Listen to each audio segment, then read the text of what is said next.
Bonjour, bienvenue à tous au podcast Connexion Primordiale dans la série En balade avec Paul. Aujourd'hui, je, comment on pourrait dire, je cueille les fruits d'avoir bien travaillé ce qu'on appelle une habitude depuis 2 mois maintenant de faire ma promenade quotidienne parce que j'ai deux petits problèmes. Le premier problème, c'est pas très grave, c'est qu'il fait froid, il a grêlé beaucoup, donc il fait froid. Mais ça, c'est pas grave. Et l'autre problème, c'est que cette semaine, je me suis cassé des côtes au systéma. C'est pas très malin, mais on faisait des exercices de jiu-jitsu brésilien au sol et un genou a malencontreusement écrasé ma cage thoracique. Donc j'ai du mal à dormir, j'ai beaucoup de douleurs au niveau des côtes. Donc c'est très mauvais pour le moral et quand c'est comme ça, on a envie de se cocooner, de rien faire, de ne pas bouger. Et je sais que ce serait la pire chose à faire. Et comme j'ai cette habitude de sortir tous les matins et de faire mon épisode de podcast, parce que j'ai créé une double habitude, la promenade plus l'épisode de podcast. Donc grâce à vous, en partie, je sors, je bouge, ce qui est une bonne chose. Heureusement, ça ne me gêne pas trop pour respirer, ça me gêne dans certains mouvements. Mais voilà. Alors aujourd'hui, on va étudier un autre schème réflexe. Et comme je dis toujours en stage, voici le schème le plus important. Je commence toujours souvent comme ça. Tout le monde se marre.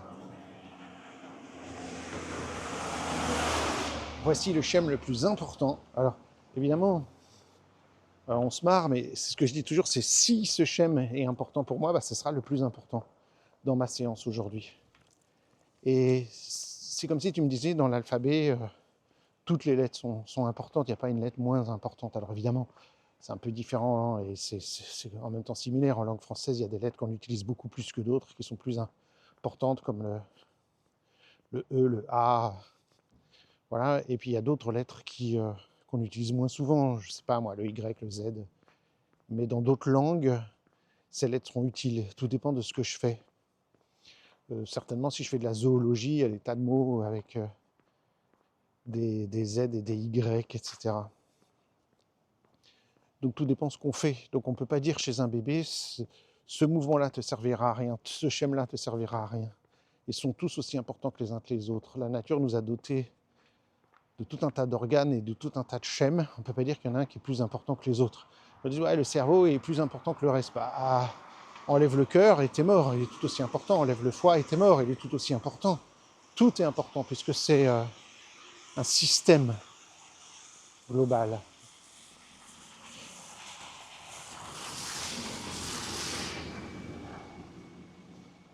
Le schème du jour, c'est le réflexe spinal de Pérez.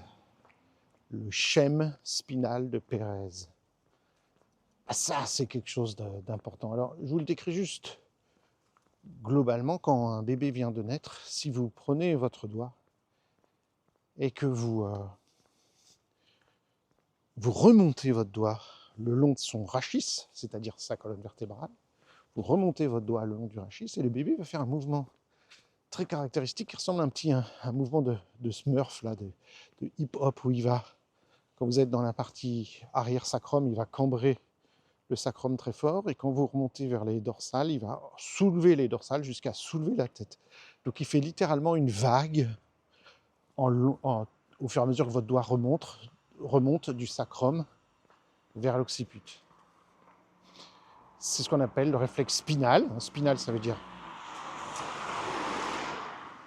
colonne vertébrale, et de Pérez, son découvreur. Alors, il ne faut pas confondre avec le réflexe spinal de Galland. Spinal de Galland, c'est quand le doigt descend, mais à côté du rachis, pas dessus, et descend, pas monte. Et ça crée une inclinaison latérale de la colonne vertébrale. Donc, c'est pas la même chose. Souvent, dans certaines littératures, ces deux réflexes sont confondus, comme le réflexe spinal. Non, ce sont deux réactions différentes. Il y en a un qui est sur le côté et qui descend, qui déclenche une inclinaison latérale, et c'est le Galland. Et le Pérez dont on va parler aujourd'hui, c'est de remonter sur la colonne vertébrale, sur le trajet du rachis. On remonte, et là, ça ne crée pas du tout une inclinaison latérale, ça crée un mouvement qu'on pourrait dire, pas qu'on pourrait dire, d'extension des vertèbres, de la colonne vertébrale au fur et à mesure qu'on avance le doigt. Alors, en fait, il y a une extension du rachis, donc de la colonne vertébrale, plus une élévation de la tête et du bassin. Donc le bébé, quand on est en bas, il va soulever un peu son bassin, puis quand on est en haut, il va lever la tête, puis ensuite il va faire différents mouvements et éventuellement lever les bras et les jambes.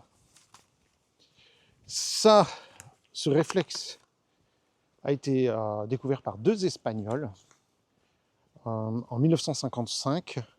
D'une part, Carbonell Juanico et un autre monsieur qui s'appelle Pérez del Pulgar. Donc ça a donné ce nom Pérez. Pour ceux qui connaissent un peu les réflexes, il y a le nom de Pulgar. C'est le même monsieur, il s'appelle Pérez del Pulgar. Il y a un réflexe qui est celui-ci qui a été nommé d'après lui, Pérez, et puis l'autre partie de son nom, Pulgar, a été donnée à un autre réflexe, mais similaire, qui est que quand on descend de part et d'autre de la colonne vertébrale, le bébé va uriner. Donc vous voyez, ce grand découvreur a deux réflexes à son nom, quelle chance. Donc en 1955, ils ont découvert ça. Sauf erreur de ma part, là je parle sans note, ces chercheurs-là travaillaient beaucoup sur les enfants prématurés et de regarder comment évaluer. À l'époque, il y avait beaucoup de tests qui étaient faits sur comment évaluer si un prématuré était viable, avait des troubles neurologiques, des désordres, et donc ils utilisaient tout un tas d'observations, et en particulier, c'est comme ça qu'ils sont mis à explorer des réactions réflexes. Et on sait que ce type de réaction de la colonne vertébrale, c'est très important qu'il soit présent chez un prématuré. Si un prématuré ne réagit pas à ces stimulations-là, c'est en général très mauvais signe.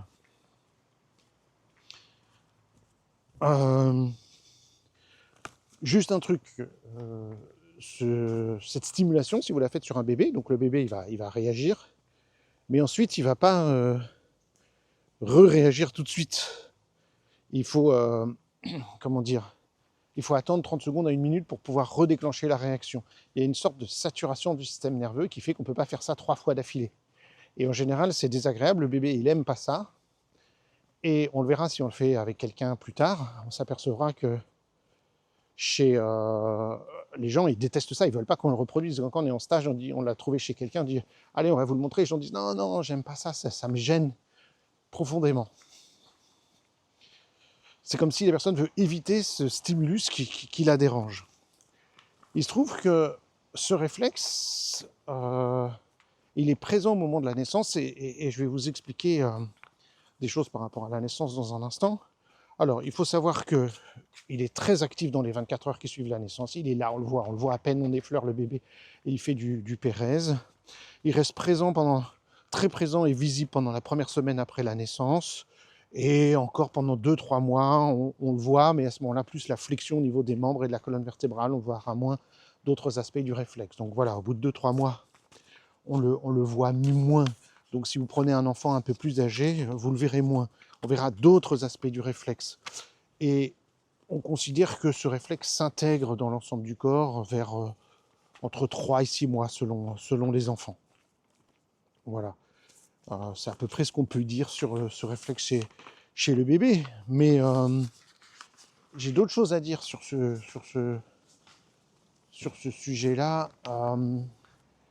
D'après Mazgutova, ce réflexe, c'est le réflexe en majuscule de la naissance. C'est-à-dire que, imaginez un bébé en position fétale. Si le bébé, quand les contractions maternelles arrivent lors de la naissance, faisait du judo ou de l'aïkido. Vous savez, en judo, on absorbe la force de l'autre. Ou en aïkido, si quelqu'un vient vers vous, au lieu de vous opposer à lui, vous allez l'attirer vers vous et hop, le faire basculer par-dessus votre tête. C'est un des principes du judo. Le roseau ploie, mais ne se rompt pas. Et donc, quand la personne s'attend à nous percuter, eh bien, on va fléchir et la personne va basculer par-dessus nous. Et paf, au tapis. Si le bébé faisait ça, s'il absorbait les contractions, ça l'empêcherait de sortir en quelque sorte. Il voudrait absorber comme un spécialiste d'arts martiaux, il se détendrait et les contractions auraient peu d'effet sur ce qu'on appelle le mobile fœtal. Voilà. Et donc le fœtus, il resterait Et c'est normal, on le comprend, hein, bien au chaud dans le ventre de sa mère, bien peinard, et ne pourrait pas sortir. Et du coup, pour éviter ça, ou en réaction à ça, et donc pour favoriser l'expulsion et tout le processus naturel, il va se passer une réaction très spécifique. Et la réaction de Pérez, c'est que le bébé, vous avez vu, quand on appuie sur sa colonne vertébrale, il se met en extension. Donc, il faut imaginer que le bébé est en position fétale, forcément dans le ventre de la mère, et quand il va y avoir les contractions maternelles, les contractions utérines vont pousser sur le dos, vont activer le réflexe de Pérez, qui fait que le bébé, d'une certaine manière, cherche à se grandir et se rigidifie en quelque sorte. Et à ce moment-là, il devient un réel mobile fétal. C'est-à-dire que les contractions vont pouvoir prendre appui sur le corps du bébé, qui va réagir par une extension, qui va faire qu'il pousse sur sa tête. Vous avez vu, il y a un mouvement de tête et du bassin. Donc il crée comme ça une extension de toute la colonne vertébrale, qui fait que les forces transmises par le corps de la mère, par l'utérus, vont pouvoir s'appliquer sur le bébé. Et c'est pour ça qu'on dit que c'est le réflexe principal de la naissance. Il y en a d'autres, bien sûr, parce qu'il faut des réflexes qui permettent de positionner la tête correctement, de recherche par la tête, de positionnement coronal. Il faut des réflexes pour ensuite, quand le bébé va tourner dans le ventre de la mère pour passer les 3 détroits au niveau du bassin et du périnée, il va falloir qu'il oriente sa tête d'une certaine manière. Donc là, il y a d'autres réflexes. Il y a plein de réflexes qui agissent pendant la naissance. On étudie ça ça en partie dans un stage très spécifique qui s'appelle Naissance paralysée par la peur et attachement, anciennement Né pour aimer, voilà, NPA pour les intimes. Donc c'est quelque chose de majeur. Tous ces réflexes ont un rôle bien spécifique lors de la naissance. Il ne faut pas imaginer que le bébé, le mobile fœtal est passif. Le corps de la mère va créer engendre un certain nombre de réactions et le bébé va y réagir d'une certaine manière. Un certain nombre de réflexes sont actifs, y compris, et on a parlé et on a formé des sages-femmes qui nous disent à quel point elles voient, par exemple, le Babinski agir, l'allongement croisé, différentes choses jusqu'au bout des pieds agir pour aider le fœtus à s'extraire du ventre de sa mère et devenir de ce fait un bébé. Donc, vous voyez, c'est majeur dans la mise en place du tonus de la colonne vertébrale pour la naissance. Alors, je vous ai parlé tout à l'heure de la naissance et des bébés prématurés. Et donc, il y a des chercheurs un peu plus tard, en 62, c'est Gobi et Barnachia, qui, en 1962, ont observé 200 bébés nés prématurés et l'absence ou la présence du Pérez. Et ils ont mis en évidence que les prématurés en bonne santé, chez les prématurés en bonne santé, le réflexe de Pérez est très prononcé, très présent.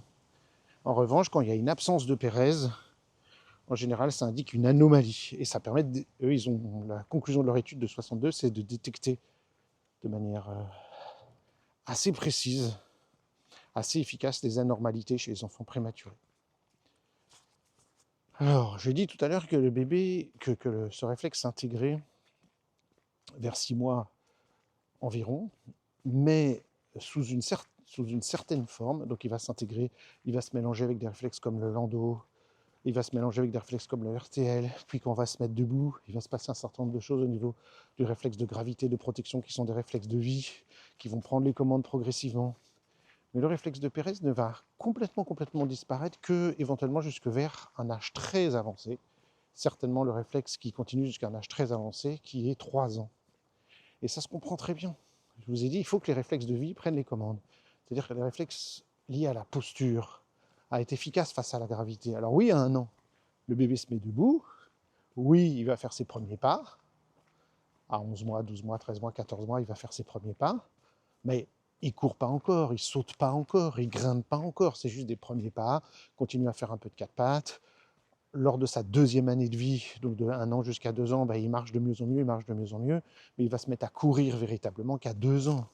Et puis, il va falloir qu'ensuite qu'il appréhende la dimension spatiale avec la capacité à sauter et à grimper, et ça, c'est plutôt 3 ans.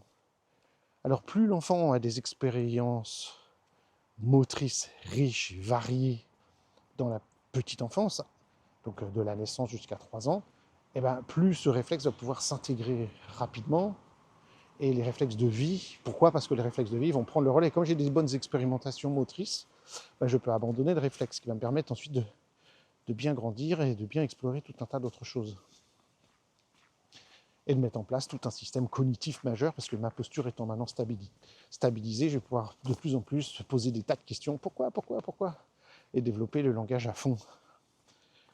Donc, ce réflexe peut perdurer sous certaines formes jusqu'à 3 ans. On s'aperçoit que plus des enfants bougent, ont des expériences variées de mouvements, et plus ce réflexe va s'intégrer tôt, éventuellement 2 ans, complètement, je veux dire complètement intégré, c'est-à-dire qu'il aura pu passer le relais au réflexe de vie, et moins l'enfant bouge, moins il va dans la nature, plus il est environné d'écrans et enfermé, et moins le réflexe va s'intégrer, et plus du coup il va tarder à mettre en place des stratégies au niveau de la cognition, langage, parole, apprentissage, etc. Donc vous voyez, encore une fois, l'importance de travailler les mécanismes posturaux. Alors,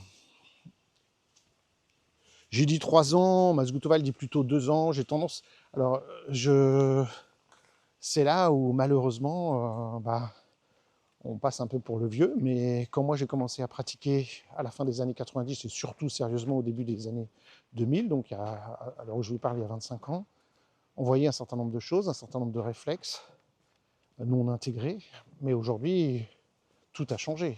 Qu'est-ce qui a changé? Dans notre société, beaucoup de choses, mais en particulier l'explosion des écrans. Il y a toujours eu trop de télé pour les enfants, mais il y a une grosse différence entre la télé et les réseaux sociaux et les téléphones qui accompagnent nos enfants partout, jusque dans la moindre salle d'attente, dans le moindre... je veux dire, les enfants, ils sont en voiture derrière un écran, ils sont dans une salle d'attente derrière un écran, ils sont en ville derrière un écran, ils sont dans leur lit derrière un écran, ils sont... Alors la télé, c'était déjà beaucoup trop, et c'était pas une bonne chose, ça crée trop de sédentarité, mais la télé, c'était quand même quelque chose de spécifique qu'on ne peut pas emporter avec nous, contrairement au smartphone qu'on va emporter partout, et qui fait que l'enfant va prendre plus de retard. Alors ça, c'est une première chose. Donc ce qui fait que nous, on voyait des enfants, c'était rare de voir des enfants qui, après 2 ans, n'avaient pas ce réflexe bien intégré. Aujourd'hui, c'est pas rare de voir des enfants de 3 ans qui n'ont pas encore terminé la mise en place de leurs réflexes posturaux et d'avoir inhibé tout un tas de réflexes. Donc ça, c'est une chose. Autre chose que je veux dire, puisque je parle de ça, je vous promets qu'en faisant la même batterie d'observation, on part de ce que j'utilisais à l'époque, puisqu'à l'époque, quand j'ai débuté, je connaissais moins d'observations que, évidemment, maintenant. Mais à l'époque, j'utilisais une vingtaine d'observations systématiques. Et je systématisais. C'est-à-dire tous les gens qui venaient dans mon cabinet, ils avaient le droit aux observations des 3 dimensions de l'espace de Denison. Que dis-je, des 7 dimensions de l'apprentissage de Denison, dont les 3 dimensions de l'espace, plus une vingtaine d'observations réflexes, systématiques.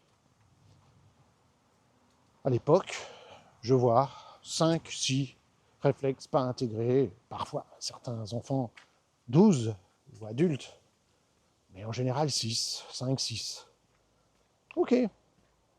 Aujourd'hui, et rarement des enfants qui ont les 20 réflexes qui ne vont pas, ou presque plein de choses qui ne sont pas bien intégrées. Rarement. Aujourd'hui, c'est très rare de voir des enfants qui n'ont que 5-6 réflexes pas intégrés. Je répète, c'est très rare de voir ça. La plupart des enfants qui viennent nous voir sont dans une situation, d'un point de vue du développement moteur, du développement des réflexes, catastrophique. Catastrophique. Les choses... Je sais que c'est toujours les trucs de vieux qui disent c'était mieux avant et c'est pire aujourd'hui. Je suis désolé, comment voulez-vous que ça fonctionne correctement avec le nombre d'heures de sédentarité par jour qu'ont nos enfants? Le fait qu'ils ne vont plus dehors, que maintenant ils ne s'éloignent plus de quelques dizaines de mètres de la maison, quand avant les enfants pouvaient aller à des kilomètres de la maison, puis à des centaines de mètres, et maintenant ne peuvent plus sortir de la maison depuis le Covid. Cette habitude qui est très néfaste qui a été prise. Donc, vous voyez, les choses changent, bougent. Donc, moi, j'ai tendance à dire que malheureusement, on le voit jusqu'à 3 ans. En théorie, ce serait 2 ans. Hein. C'est-à-dire quand l'enfant se met à courir, ce réflexe doit parfaitement être mis en place. Alors, pour Mazgutova, et pour nous, évidemment, c'est un réflexe qui est majeur. Pourquoi? Parce que c'est la mise en place de la colonne vertébrale et d'une certaine manière de la verticalité, n'est-ce pas? C'est-à-dire que l'enfant crée une extension de la colonne vertébrale. C'est important. Parce que dans le ventre de la mère, le bébé était sous l'influence de ce qu'on appelle le réflexe tonique labyrinthique, RTL, en flexion, pour garder la position fœtale. Parce qu'un enfant n'est pas viable s'il ne garde pas la position fœtale. C'est toujours signe d'un fort handicap. Et donc forcément, il y aura une césarienne. Sinon, il ne peut pas sortir du ventre de sa mère s'il n'est pas en position fétale, le bébé. Et il ne pourra pas grandir les derniers mois s'il n'est pas en position fétale, et il ne pourra pas. Donc, qu'est-ce qui se passe? C'est que l'enfant, il est sous l'influence du RTL. Mais vous comprenez que dès la naissance, ça doit cesser. Parce que sinon, on resterait en position fétale, on ne ferait pas face à la gravité, on ne pourrait pas s'ériger, s'asseoir, se mettre debout à quatre pattes, marcher, etc. Donc il faut bien qu'il y ait des mécanismes corporels qui viennent s'activer au moment de la naissance pour inverser la tendance de flexion vers une tendance d'extension. Et pour ça, il va y avoir trois réflexes majeurs, même un peu plus, mais il faut citer le RTL en extension, c'est-à-dire qu'en fait, il n'y a pas un réflexe tonique labyrinthique, il y a deux réflexes labyrinthiques. On parle de réflexe tonique labyrinthique en flexion et réflexe tonique labyrinthique en extension, RTLF, RTLE. Certains disent, mais c'est une erreur, c'est pas une bonne traduction, RTL avant, RTL arrière. C'est pas la bonne terminologie à mon sens. C'est RTL flexion et RTL extension. Ça, c'est absolument majeur. Et donc, le réflexe tonique labyrinthique d'extension apparaît au moment du passage de la tête dans le canal de la naissance. Le Moro va activer aussi un certain nombre de choses. Plus tard, il y aura le réflexe ou réaction de Landau, mais qui n'apparaîtra que vers 6 mois, de 6 à 9 mois. Et puis, voilà le Pérez qui apparaît lors des premières contractions maternelles. Pérez, et qui va rester actif, comme on vient d'indiquer, pendant 2 ans, et en tout cas pendant les 6 premiers mois. Vous voyez, 6 premiers mois, pourquoi? Parce que là, le Landau prend la relève, puis le réflexe tonique symétrique du cou prend la relève, qui vient réguler le RTL, et puis ensuite, c'est l'enfant se met debout, et là, c'est le réflexe de protection et le réflexe de redressement de la tête et qui prennent la relève, et le réflexe de gravité se met en place, etc. etc. Donc on dit que ce réflexe de Pérez, c'est la base, forme une sorte de base pour le développement de l'ensemble de la coordination corporelle. Parce que comment voulez-vous que je développe ma coordination corporelle si je n'ai pas développé mon centre, mon rachis, ma colonne vertébrale, ma capacité à me mettre en extension? Si vous n'avez pas écouté l'épisode sur les 8 stratégies motrices primordiales ou mouvements archétypaux, c'est majeur parce qu'on dit que sur les 8, la 8e c'est le mouvement volontaire, donc il nous en reste 7. Les 4 premières, c'est la mise en place de la colonne vertébrale, et les 3 autres, c'est homologue, homolatéral et mouvement croisé. Donc c'est les membres. Avant de pouvoir coordonner les membres correctement, il faut que j'ai mis en place mon axe, ma colonne vertébrale. Et le Pérez, à ce titre-là, est absolument majeur. Et il va permettre de connecter, on vous rappelle que quand on fait le Pérez, quand on fait l'observation du Pérez avec le doigt le long de la colonne, on a une activation du bassin et de la tête, et jusqu'à la tête, qui va se mettre en extension. Donc on a une connexion de l'ensemble du tronc, du bassin à la tête, du sacrum à la tête. De ce fait, Mazgul-Tova fait un lien très fort avec ce qui est bien connu des ostéopathes, c'est ce qu'on appelle le développement du mouvement crânio-sacré. De tout ce qui est le lien, alors là je ne voudrais pas rentrer dans tous ces détails-là, il faudrait un épisode de podcast entier sur le sujet, puis on étudie ça pendant les cours, comment fonctionne le système crânio-sacré, avec la circulation du liquide céphalorachidien, etc., etc., au sein de la dure mère. Pour Mazgul-Tova, qui a travaillé avec des ostéopathes, le développement du réflexe de Pérez permet la bonne mise en place du système crânio-sacré. D'après elle, les enfants qui ont eu des difficultés au niveau de la naissance et les gens qui présentent un réflexe de Pérez non intégré ont aussi des difficultés, des lésions ostéopathiques connues sous le nom de lésions crânio-sacrées. On a une faible amplitude du mouvement crânien, du mouvement crânio-sacré. Et le fait de travailler, évidemment en ostéopathie ou en autre thérapie manuelle crânio-sacrée, il n'y a pas que les ostéopathes qui peuvent faire ça, même si c'est principalement eux, mais il y a des chiro qui le font, il y a des fasciathérapeutes qui le font, il y a des thérapeutes crânio-sacrés qui le font, mais bref, le fait de travailler sur cette pompe crânio-sacrée va aider à l'intégration du réflexe de Pérez. Et ce qui nous intéresse, nous, évidemment, devinez quoi? Le fait de travailler, d'intégrer le réflexe de Pérez va favoriser le bon fonctionnement crânio-sacré. Et pour avoir travaillé plus de 30 ans en partenariat avec des ostéopathes, je sais que ça marche bien dans les deux sens. C'est-à-dire des ostéopathes me disent « Waouh, depuis que tu as travaillé son Pérez, au niveau crânio-sacré chez la personne, ça va beaucoup mieux et on n'a plus grand-chose à faire. » Mais je sais aussi, moi, que si je travaille sur un Pérez de quelqu'un et que j'ai pas de résultat, et c'est souvent le cas s'il y a eu par exemple des traumas au niveau de la naissance ou plus tard des chocs sur le sacrum ou des chocs sur le crâne, je sais que tant que la personne n'est pas allée chez l'ostéopathe, il ne progressera pas au niveau de son pérez et donc de tout un tas d'autres compétences. Donc il y a un lien étroit entre les deux. Vous voyez que je vous ai dit que c'était un réflexe majeur.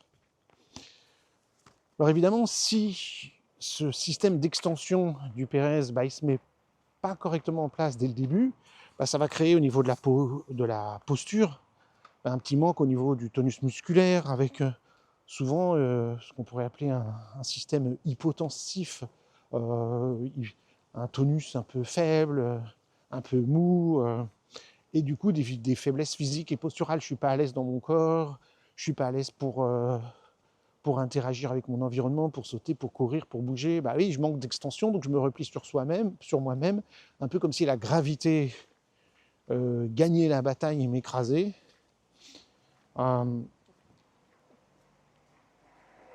Donc voilà, ce qui est évidemment le principe de l'IMP, c'est qu'on parle ici de schème. On parle de schème de Pérez. Pourquoi on dit schème? Parce que ça veut dire qu'il y a une composante corporelle qui est celle que je viens de décrire depuis le début de ce podcast, mais il y a aussi forcément, si c'est un schème, c'est le support aussi d'une capacité cognitive et émotionnelle. Alors laquelle est-elle? Comment ça fonctionne? Comprenez bien que si je suis ouvert face à l'environnement, bien érigé, si ma posture fonctionne avec tous les mécanismes posturaux qu'il faut, ma tête bien redressée, mes yeux vont être plus actifs, mes oreilles plus disponibles, ma tête plus disponible pour tourner et pour brancher mes oreilles et pour écouter. Je vais avoir de meilleures interactions avec mon environnement et une plus grande capacité à m'ouvrir à mon environnement et une cognition, on va dire, plus dynamique. Si en revanche je suis plus replié sur moi-même avec un Pérez qui n'a pas pu jouer son rôle correctement dans mon développement, je vais avoir tendance à être refermé sur moi-même, avoir moins d'interaction au niveau cognitif, moins d'attrait, moins d'intérêt pour ce qui se passe à l'extérieur, ce qui se passe à l'école, etc. Hein? Donc c'est moi, quand vous allez par exemple à une chorale, la prof ou le prof de chant choral, on ne fait pas ça assis dans son canapé, ça ne marche pas. On va vous demander de vous mettre debout, quand on travaille avec des chanteurs, de se mettre debout, de travailler le diaphragme, de travailler la position de la tête, de regarder devant soi, etc. pour pouvoir sortir la voix. Mais c'est la même chose pour la lecture, c'est la même chose pour l'écriture, c'est la même chose pour apprendre les tables de multiplication ou ce que vous voulez. J'ai besoin que ça circule bien dans mon corps, que mes yeux, mes oreilles soient bien éveillés. Et c'est pourquoi ça ne vous surprendra pas de savoir que on s'est rendu compte que souvent, alors c'est une drôle d'expression, mais quelqu'un qui a un Pérez non intégré, c'est comme si sa pensée était ralentie. Il a du mal à penser, à réfléchir. Il est moins ouvert à ce qui se passe autour de lui. Donc ça lui demande plus d'efforts. C'est logique parce que son organisation corporelle n'est pas optimale et du coup son organisation cognitive ne peut pas être optimale. Ça lui demandera de l'effort. Ce qu'on peut trouver aussi, c'est que évidemment ça va affecter mon champ visuel. Oui, si ma posture est bien érigée, ma tête bien redressée, avec un réflexe de redressement de la tête qui fonctionne, bien mon champ visuel est bien ouvert, avec plus de chances de pouvoir mettre en place ma latéralisation visuelle, ma vision binoculaire. Et donc souvent, quand le Pérez n'est pas suffisamment intégré, je vais avoir des difficultés au niveau visuel de binocularité, de perception de la profondeur, d'intérêt et d'attrait pour ce qui se passe autour de moi. Et donc, évidemment, mes compétences scolaires vont être affectées par ça, puisqu'on apprend beaucoup d'un point de vue visuel. Et donc, évidemment, qui dit ça, dit plus de difficultés à mémoriser, à réfléchir, et parfois même à être créatif, etc., à avoir des idées. Mais vous imaginez bien que quelqu'un qui a du mal à ériger sa posture, émotionnellement, ça va l'affecter. Il va être plus avachi, il va être plus fermé sur lui-même, il va se sentir plus refermé, a du mal à s'ouvrir aux autres, et ça va avoir un impact assez fort sur finalement son comportement, et donc sur ce qu'il reçoit émotionnellement des autres, parce qu'il envoie une certaine image de lui, et ce qu'il va être capable d'émettre émotionnellement aussi. Donc on va avoir un impact assez fort à ce niveau-là aussi, dans l'image de soi-même. Jusqu'à même, c'est Mazgutova qui avance ça, que je vais avoir une attitude un peu apeurée, de protection, de peur, je me sens dans l'insécurité. Jusqu'à retrouver, puisqu'elle est docteure en psychologie, elle a fait des parallèles avec les phobies, dans certains cas. Alors là, c'est difficile de dire, parce que quand on voit des gens qui sont assez grands et qui viennent nous voir, ou qui viendraient voir, par exemple, un psy qui est formé à l'IMP et quelqu'un qui a des phobies, on s'apercevra très souvent qu'il y a du Pérez non intégré associé aux phobies. Alors, c'est vrai que si je travaille avec quelqu'un qui est grand déjà, c'est très difficile de dire, quasiment impossible, alors, il y a des moyens de savoir, mais est-ce que c'est... J'ai développé des phobies suite à des traumatismes et des stress dans ma vie plus grands qui font qu'à un moment donné, ça me désorganise au niveau corporel, postural, et que du coup, le Pérez se réactive pour m'aider à faire face. Et du coup, on trouve du Pérez. Mais ça ne veut pas forcément dire que ça marchait dans l'autre sens. Est-ce que c'est parce que quand j'étais petit, j'ai pas pu bien développer mon Pérez que je finis par développer un sentiment de peur, de protection face à mon environnement, de peur exacerbée, jusqu'à créer des phobies. Et les deux se voient.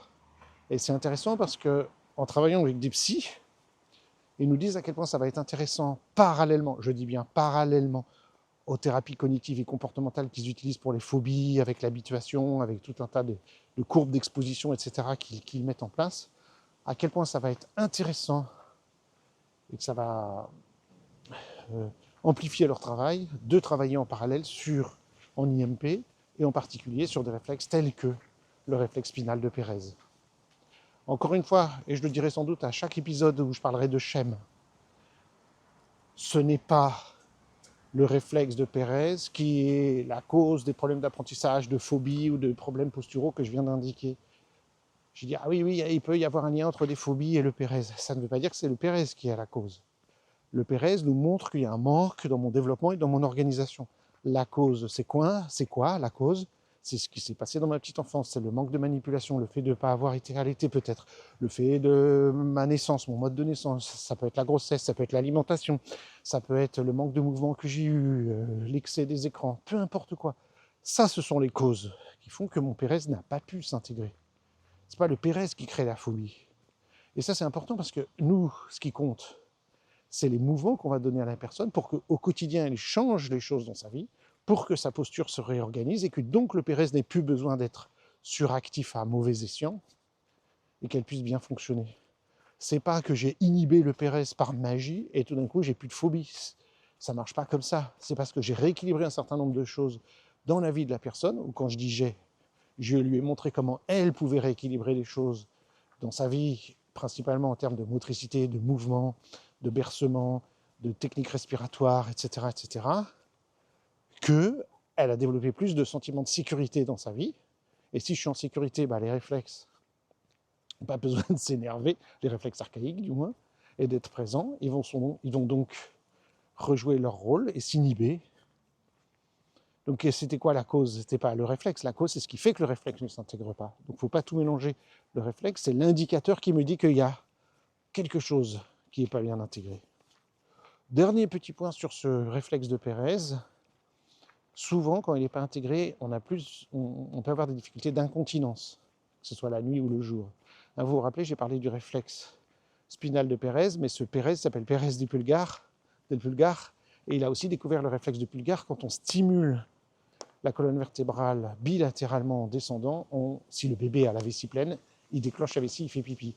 Et parfois, une exacerbation des réflexes de Pérez fait que le pulgar s'active aussi. Ils sont étroitement liés. En vrai, c'est Pérez, pulgar et spinal de Galant, ces trois réflexes du rachis.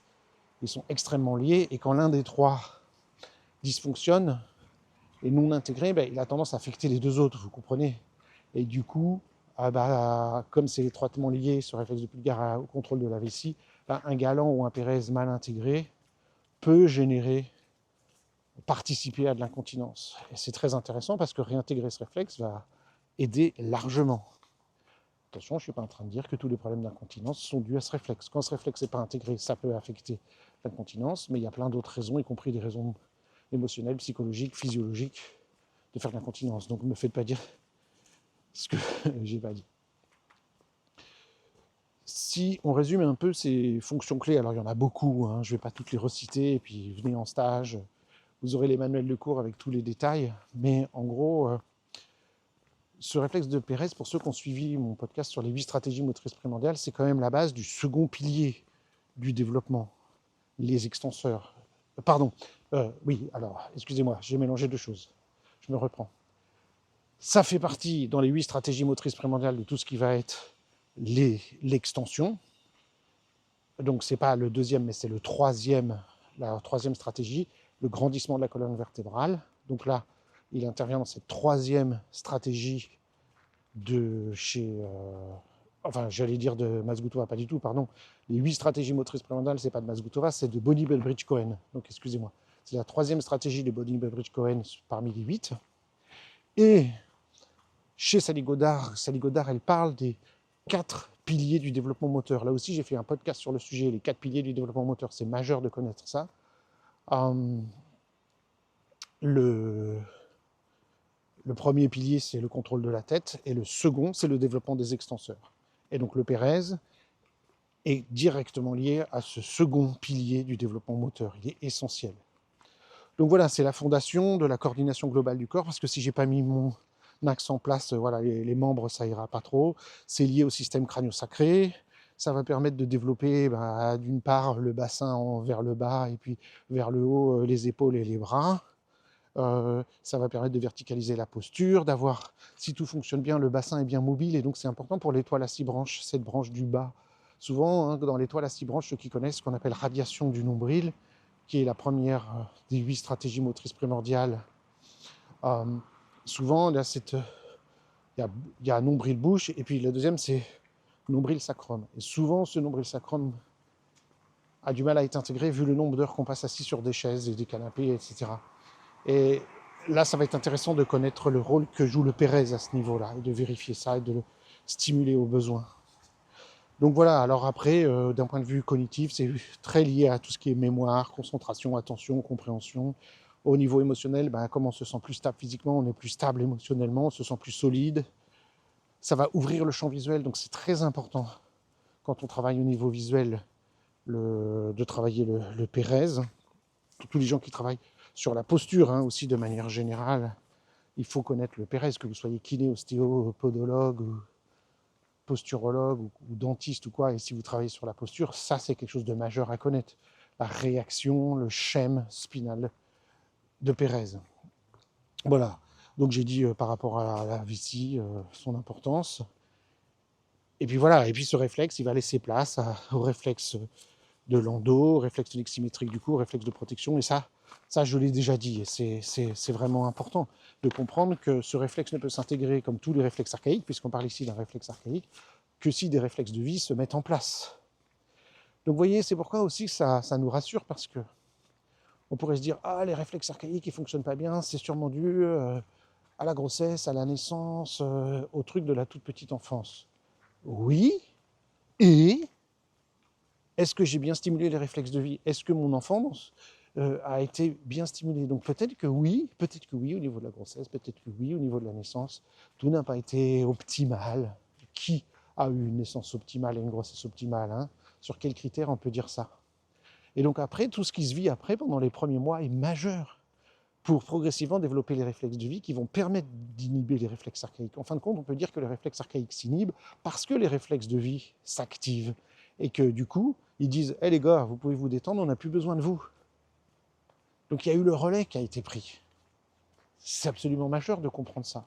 C'est pourquoi, à tout moment dans la vie plus tard, on peut réintégrer les réflexes archaïques en travaillant directement sur les réflexes de vie. Donc vous voyez, ça fait qu'en IMP, on peut avoir 2 approches. Et ça, c'est une grande force aussi de l'IMP. C'est de dire, voyons voir ce qui se passe au niveau des réflexes archaïques et inhibons-les avec les procédures que nous avons pour les inhiber, mais aussi intégrons-les en travaillant les réflexes de vie. Et pour ça, on va voir plein de choses. Un petit mot peut-être comme à chaque fois, de parler de cette notion importante de réflexe synergiste et réflexe antagoniste, c'est important. Là, je parle du réflexe de Pérez et des fois on va se dire « Oh là là !» N'oubliez pas que dans le corps, il y a plusieurs fonctions, une fonction est soutenue par plusieurs schèmes. Donc le Pérez, il ne fait pas tout seul son travail. J'ai évoqué le RTL en extension, par exemple, réflexe tonique labyrinthique en extension. Donc lui, il va aider Mais il va y avoir aussi le redressement statique. Dans une certaine manière, j'ai aussi évoqué au niveau de la naissance, il va y avoir le moro dans sa partie 1 d'ouverture qui fournit de l'extension. Et évidemment, le galant, le réflexe de galant, quand on pense au galant, j'ai dit qu'on descend le bras spinal de galant, ça crée une inclinaison latérale, mais évidemment le galant dans la vie de tous les jours, il va s'activer l'un par rapport à l'autre et stabiliser aussi ma posture. Donc on peut dire que mon réflexe spinal de Pérez est soutenu, secondé par le réflexe spinal de galant, par le réflexe de redressement statique, par un petit peu par du moro et par du RTL en extension d'une certaine manière. Vous voyez ? Donc ça va être intéressant de vérifier un peu tout ça, quoi. Le plus important ici, c'est sans doute le redressement statique qui vient seconder et qui est important. Alors, les antagonistes, parce qu'il a des antagonistes, et c'est important de comprendre cette notion d'antagonisme. Pourquoi ? Parce que si ce réflexe est d'une certaine manière un peu hyperactif, s'il ne veut pas s'intégrer, peut-être c'est parce qu'il n'a pas de l'autre côté quelqu'un qui lui dit de se calmer. Il n'a pas son antagoniste. Imaginez que vous n'ayez qu'un biceps et pas de triceps. Ben, votre bras reste réfléchi en permanence. Vous pourriez masser autant que vous voulez votre biceps pour le détendre en disant ah, il est trop contracté mon biceps. Ça ne servira à rien parce que s'il n'y a pas de triceps, il n'y aura pas d'extension et votre bras restera coincé en flexion. Ben, le Pérez, c'est la même chose. Si vous considérez que le Pérez, c'est le biceps, ben, il est trop actif, Je suis trop rigide, je suis trop raide. Ben oui, il faut détendre, il faut relaxer. Ouais. Si j'ai pas le triceps de l'autre côté, ça marche pas. C'est les antagonistes. Alors là, c'est assez marrant parce que, évidemment, on parle de verticalisation de la colonne vertébrale par le Pérez, mais du coup, qu'est-ce qui va détendre cette colonne vertébrale ? Ben, on peut voir plusieurs choses. On peut considérer que le réflexe tonique asymétrique du cou est un antagoniste. Comment ? Parce qu'il va créer une rotation. Donc il va d'une certaine manière briser la rectitude extrême que peut créer parfois le Pérez. Parce que j'espère que vous avez bien compris que le réflexe de Pérez, c'est un réflexe qui doit être ni sous-actif, à ce moment-là j'aurai la posture avachie, etc. J'ai décrit me refermer, mais ni suractif non plus, sinon je serais tout raide. Et le bébé, à un moment donné, il a une phase où il est tout raide, et puis il va falloir que tout ça s'équilibre. Et une des choses qui va équilibrer, c'est le RTAC qui va l'ouvrir sur un côté ou sur l'autre. On a aussi évidemment le RTL en flexion. Si j'ai un excès d'extension, il y a le RTL en flexion. Donc quand la tête va se fléchir, le reste du corps va avoir tendance à se fléchir. Donc il y aura un lien entre les mouvements de la tête et les mouvements du corps. Il y a évidemment le moro dans sa phase numéro 2. Vous vous rappelez que le moro, phase 1, c'est ouverture, phase 2, c'est fermeture. Donc on peut dire que le moro, dans sa deuxième phase, il se met à pleuvoir de la pluie-neige. Voilà. Il va y avoir un réflexe majeur qui s'appelle le réflexe d'envol et d'atterrissage. Dans l'envol et l'atterrissage, le bébé va aller vers la verticalité, va fléchir ses jambes sous lui quand il saute, va être à l'aise pour sauter ou pour atterrir. Il est sur une chaise ou sur un muret et il veut sauter, le bébé. Il ne va pas être tout raide. Si vous sautez et que vous restez tout raide comme un i, vous allez vous faire très mal dans toute la posture, les genoux, tout ça, vous allez morfler. Quand on saute, on amortit et on fléchit les genoux et tout le corps met en place des amortisseurs. Et du coup, ça vient contrebalancer un réflexe, ça vient intégrer un réflexe spinal de Pérez. Donc vous voyez comment tout fonctionne ensemble. Et bien sûr, j'ai déjà évoqué le fameux réflexe de Landau. Je vais me rentrer. Le réflexe de Landau qui vient... Le réflexe de Landau, il est très intéressant. C'est un réflexe secondaire. Il apparaît que vers 3, 6 mois, 9 mois. Il apparaît plus tard, enfin, 4 mois pour la partie basse, 6 mois pour la partie complète. Et il vient les briser en donnant encore plus d'extension et quitter la verticalité dans un sens. On parlera du Landau parce que c'est un des réflexes les plus importants, si pas le plus important de tous les réflexes. Comme l'est le Pérez sur lequel on va conclure aujourd'hui. Ce schème de Pérez, encore une fois, c'est le réflexe principal de la naissance. Et je voudrais dire que il y a quelque temps, j'ai fait un épisode de podcast sur les 4 phases de la naissance. La naissance et les 4 phases de l'apprentissage. Et il se trouve que dans les 4 phases de l'apprentissage, dans chacune de ces phases, ça correspond à une phase de la naissance. Et à chacune de ces phases de naissance, il y a un certain nombre de réflexes qui apparaissent pendant la naissance. Entre le moment où le bébé est complètement dans le ventre de la mère, les premières contractions, le bébé engage sa tête, il tourne, il sort, etc. Il y a 4 phases Enfin, 4 phases, c'est une continuité, mais on peut voir 4 groupes de réflexes à peu près qui vont se réactiver plus tard dans la vie quand on est face à des apprentissages. Parce que c'est comme un métaschème de naissance qu'on va réutiliser face aux nouveaux apprentissages. Eh bien, figurez-vous que le réflexe spinal de Pérez est le seul schème réflexe primordial qui est actif pendant toute la durée de la naissance et donc pendant toute la durée des 4 phases de la naissance et donc des 4 phases de l'apprentissage. Ça, c'est une information majeure.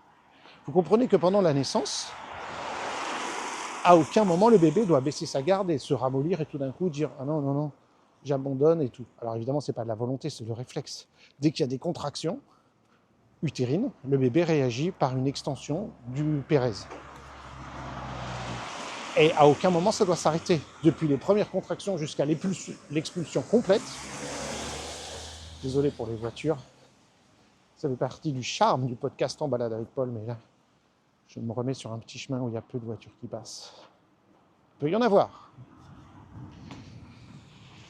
Voilà. Donc, vous comprenez que tant que l'expulsion complète n'est pas terminée, le Pérez doit être actif. Ça sous-entend, pour nous, si on croit à notre théorie des 4 phases de l'apprentissage associées à la naissance, que le réflexe de Pérez est présent tout au long des apprentissages et des phases de l'apprentissage. Puisque le réflexe de Pérez vient sous-tendre notre posture, notre érection posturale, quand on utilise nos yeux, nos oreilles, nos mains. Alors oui, ça veut dire, à l'école, les enfants devraient bien se tenir. Sauf que nous, notre vision des choses, c'est de dire que la posture est réflexe. Donc si je dis « tiens-toi bien », je donne une injonction mentale qui n'est pas adéquate. Si je veux que l'enfant ait une bonne posture, il faut faire exactement ce que j'expliquais dans ce podcast. Comment l'enfant fait pour avoir une belle posture? Eh bien, il bouge, il saute, il grimpe, il nage, il fait des interactions avec son environnement, il grimpe dans les arbres, etc. Et c'est comme ça qu'il développe une belle et bonne posture efficace. Quand je dis une bonne posture, c'est efficace pour utiliser ses yeux, ses oreilles, ses mains et apprendre à explorer son environnement. Donc si je veux créer ça, ça ne sert à rien de dire « tiens-toi bien », ça ne sert à rien.